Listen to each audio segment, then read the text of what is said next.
How's it going, everybody? C-RadTV back here in our video, of course, and time for another Detroit Lions 2026 NFL Draft Preview.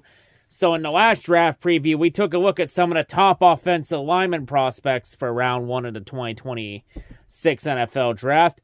And in this draft preview, we're going to take a look at some of the top defensive lineman prospects for round 1 of the 2026 NFL Draft. Although, really, for the defense, for the D-line, it's mainly more edge rusher is more of a need to try and get somebody to complement Aiden Hutchinson. There are some names to take a look at for sure. Like, in terms of defensive tackle, I mean, it wouldn't, like, that's more something that could be addressed in, like, the rounds day 2 or even the start of day 3 of the draft, but, because, it never hurts to have some depth at the D-line for sure. So we'll take a look at what names the Lions should keep an eye on. And in terms of the edge rushers, we're going to go over the top ones because even though this is a very strong edge rusher class, we're going to look at some of the top names outside of Arvell Reese because he's expected to be one of the top names to go in like the top 5. But outside of that, the edge rankings are all over the board. Like every edge rusher I'm going over here, they've all been rumored, linked around where Detroit's going to be. Some Detroit might have to trade up for, but yeah. Anyway, let's go jump right into it, of course.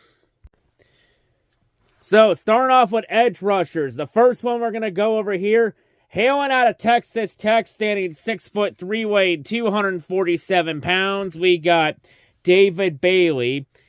So for David's strengths, he's a freak athlete, weight room warrior. Should run in the mid 4.5s at the combine. Reportedly has a 405-pound bench press and a 550-pound squat. Shows up on tape as well. He explodes off the ball, incredibly quick to change direction. Leaves tackles playing on their heels. Once they're anticipating a speed rush, he has shown that. Despite his size, he has a very effective bull rush, can catch tackles off guard. Hand usage superb, gets his hands in the chest, continuously attempts to knock hands away. In terms of his weaknesses, though, he's high hip build. It makes it incredibly easy for him to get knocked off balance by chip blocks. His run defense, while sometimes he's improved at it, it's still a massive knock on his skill set, so still a work in progress there. Struggles to disengage with blockers, even if he generally maintains good extension. Seldom played with his hand in the dirt. His fit in 4.3 is questionable. Could take him off of multiple teams' boards. Additionally, Texas Tech rarely had him aligned on the strong side due to his deficiencies in the run defense, which hid glaring issues in his game. In terms of his NFL comparison, he's been compared to Nick Bonito of the Denver Broncos. Overall, there are a lot of things to like out of his game. Very strong, does a lot of things right. A few things to work on in the run game. I think a lot of those run game things, and, if issues to play in a 4-3, since nearly everybody does a 4-3 defense now, it could make him fall in the draft order to where before those issues came up, I think Detroit could have might have had to look at trading up to possibly get him if they want him, but he could fall to 17. Maybe someone to keep an eye on if he falls that far enough. So the next player we're going to go over here, hailing out of Auburn, standing 6'5", weighing 285 pounds, we got Keldrick Falk. So for Keldrick, he's your prototype run defense edge rusher because he almost has the build to play defensive tackle, can clog up lanes just like the best of them. If he can do that next level, any unit will be lucky to have him. In terms of strength, he's one of the more impressive run defending edge rushers in this draft class. Nasty motorist when he's determined to set the edge, hard to get around or through, clogs lanes, uses length to reach and wrap up the ball carrier. Good explosion at his size, pounces across the face of the O-line. Great build, body, incredible arm length, height. Body type can dominate a guard or center on stunts and inside games. Very young prospect. He turns 21 in September near the start of the season. Has the time and space to develop. Extremely high motor, good block shedding ability, active energy. In terms of weaknesses, though, find a precise fit outside the 3-4 scheme isn't easy. His size may cause teams to peg him as an ill fit depending on testing. Arms, legs don't always seem to be in concert. Could play timidly, be late with his hands. Checks in the blocks with his body first. Unrefined bag of pass rush moves. Despite his length, fails to consistently attack the outside shoulder to get great separation coming off the edge. Makes a lot of noise in the backfield, often more bark than bite by not finishing with the sack, though. In terms of NFL comparisons, he's been compared to Tyler Braden of the Las Vegas Raiders. Overall, a lot of things to like on him, a few things to work on, especially trying to finish the deal. That needs to be something addressed, but, you know, definitely I think someone to keep an eye on for sure. Has a lot of upside for sure. And the last edge rusher we're going to go over here before we move on to defensive tackles. We got hailing out of Miami, standing 6'2", weighing 270 pounds. We got Ruben Bain Jr. So for Ruben, he's your prototype power edge rusher, because he has true knockdown ability with impressive hand usage, club move. With his rocked up frame, muscly arms, he'll be extremely hard to take down. In terms of his strengths, really impressive power profile, shows both in his pass rush play and his run defense. Has a bag of moves that he enjoys using, especially a rip move that he gets a lot of pressures on. Powers through guys with a good bull rush as well. Knocks over guards without problems. Punishes bad reps more than anyone else in this draft class. Extremely stout in run defense. Holds his ground well. Has both strong legs moving forward. And he utilizes drive strength as well as his good anchor. He gets good leverage because of his shorter height. Shows opposing O-linemen off balance. Hard to take off the field because of all his skills. In terms of his weaknesses, well, the big elephant in the room with him is his arm length. It underwhelms in terms of build, may have trouble winning against tackles with his length. Already shows light issues in disengaging from linemen, more relying on natural power profile that might not translate to the professional level. He could see some regression in pass rushing as he gets locked into battles with opponents who have better builds and movement skills.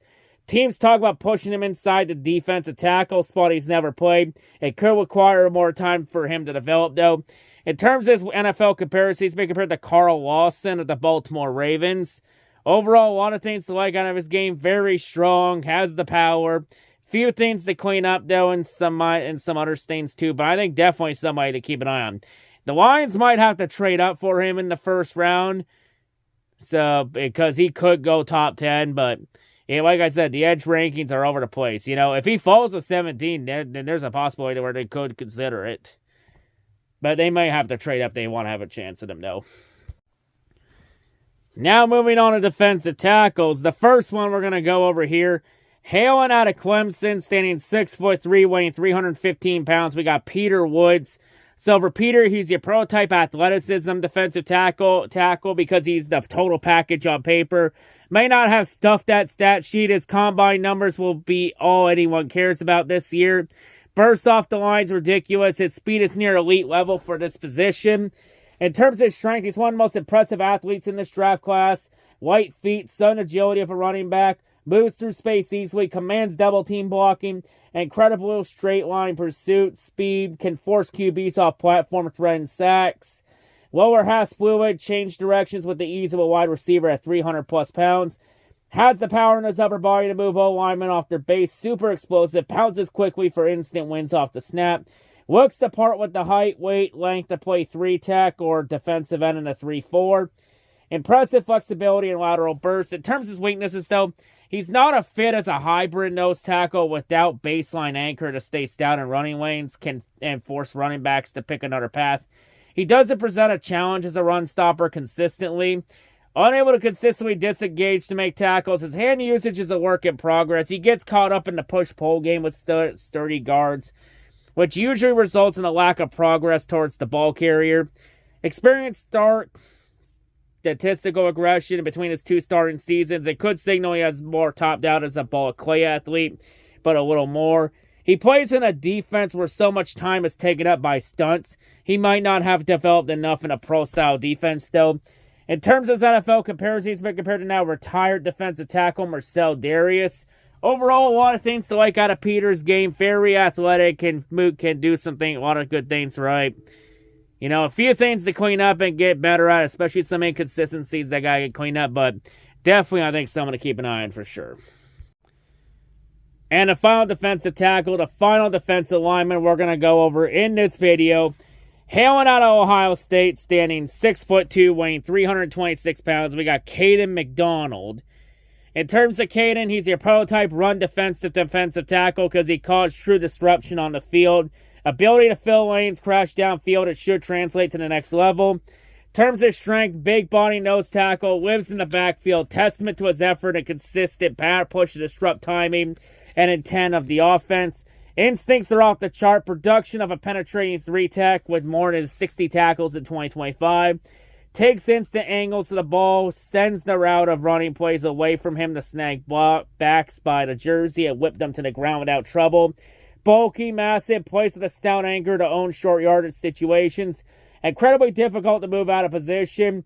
Contributes to his high tackle share. Decent explosion off the line for his size and girth. Bull rush power moves are almost always successful at this level. He's also been listed as one of the top sleeper picks in this draft because while he's still young, but his drumbeat picked up, and he's one of the best nose tackles in this draft class. In terms of his weaknesses, though, he's not alignment versatile as a true nose tackle. Limits his value for the few teams already set with a long-term starter. Missing second gear of athleticism, closing speed to finish sacks at the NFL level. Arm weight could be an issue against elite guards that will force him to counter his initial move. Stance could be refined. He elevates his pads to be almost fully upright. Leverage issue, if continued. Hands shoot high again, causes a leverage problem. If he's washed out of a play, he's gone for good. Pro coaches will demand a second effort. Limited pass rush upside. It could caps usage by teams playing big nickel as a base scheme. In terms of his NFL comparisons, he's been compared now retired defensive tackle Malcolm Brown. Overall, a lot of things to like out of his game. Does a lot of things right as a nose.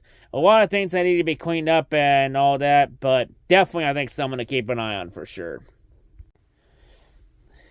And yeah, that'll wrap it up for this Detroit Lions 2026 NFL Draft Preview. So yeah, a lot of interesting names to keep an eye on for this draft for the terms of the D-line.